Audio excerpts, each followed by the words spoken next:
کەمپەینی کۆکردنەوەی هاوکاری بۆ لێقەوماوانی چەمچەماڵ هەموو جۆرە کۆمەکێک وەردەگرین. بە دروشمی لە سەی سادقەوە بۆ چەمچەماڵ هاوخەمتانین و خەمەکانتان لەگەڵ بەش دەکەین. ئازاری ئەوان ئازاری ئێمەیە وەک ئەرکێکی ئاینی و مرۆیی چەند گەنج و توێشێکی جیاوازی قەزای سەی سادق هەڵمەتێکی کۆکردنەوەی هاوکاریان بۆ زیانبەرکەوتوانی لافاوەکەی چەند ڕۆژی ڕابردووی قەزای چەمچەماڵ ڕاگەیاند.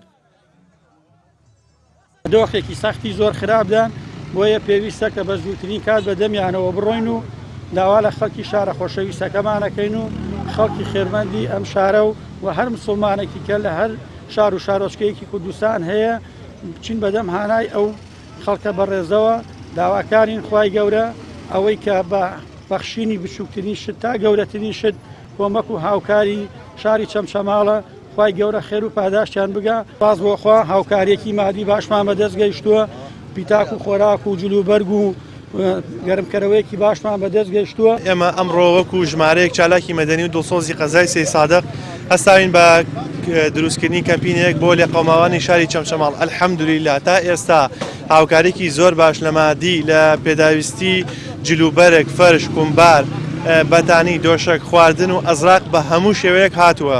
سپاسی خەڵکە دڵسۆزەکەی قەزای سەی سادقەکەین کە بەدەمەوەچوونیان بۆ ئەم کەمپەینە بەدەمەوەچوونێکی مەردانەیە. سەرپەرشتیارانی کەمپینەکە داوا لە هاوڵاتیانی خواپێداوی نەوەخۆ و دەرەوە دەکەن بەدەم کەمپینەکەەوە بێن تا زۆرترین کەسی زەرمەندووی لافاوەکەی چەمچەماڵ هاوکاری بکرێت. بەشێک لە دوکاندار و خاوەنکارانی سەی سادق بەشێک لە داهاتی ڕۆژانەی کارکردنیان بە کەمپینەکە بەخشی. ڕۆحی برایەتی و خۆشەویستی و تەبایی ئالەما دەرەکەوێت. ئێمە بەدەمی یەکۆبین باشترێکە لەوەی کە پشت یەکەنیان بڵێن چەمچەماڵە هیچ نییە نەوەڵا بڵێ و شارە زۆرڵە هیچ نییە. دروست وایە هەمووان بەدەمی یەکترەوە بڕێن و هاوکاری یەکتری بکەین. هاوکاریکردنیش هیچ کەسێک بە یارمەتی بە پارە ماڵغی کەم ناکە کە پێغەمبەر فەرمی صلی الله علیه وسلم. ئێمە دەرمانخانەیەکین لە قەزای سەی سادق بڕیارمانداوە داهاتی ڕۆژانەی ئەمڕۆمان تەسلیمی ئەو کەمپینە بکەین.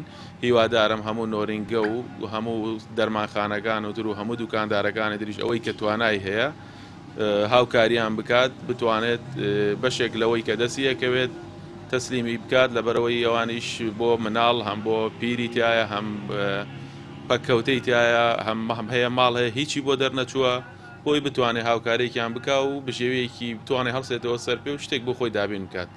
هاوڵاتیانی هەرێمی کوردستان بەپێی توانایان وەڵامی بەڵگەوەزەکانی بەدەمەوەچوونی لێقەوماوان دەدەنەوە چی لە ناوخۆ بێدیان لە دەرەوە. پێشتریش هەمان گروپ لە قەزای سەی سادق کەمپینی کۆکردنەوەی هاوکاری بۆ خەڵکی ستەملێکراوی کردی خەزایان ڕاگەیاند. سوێ محەممەد کەناڵی ئاسمانی پەیام سەی سادق.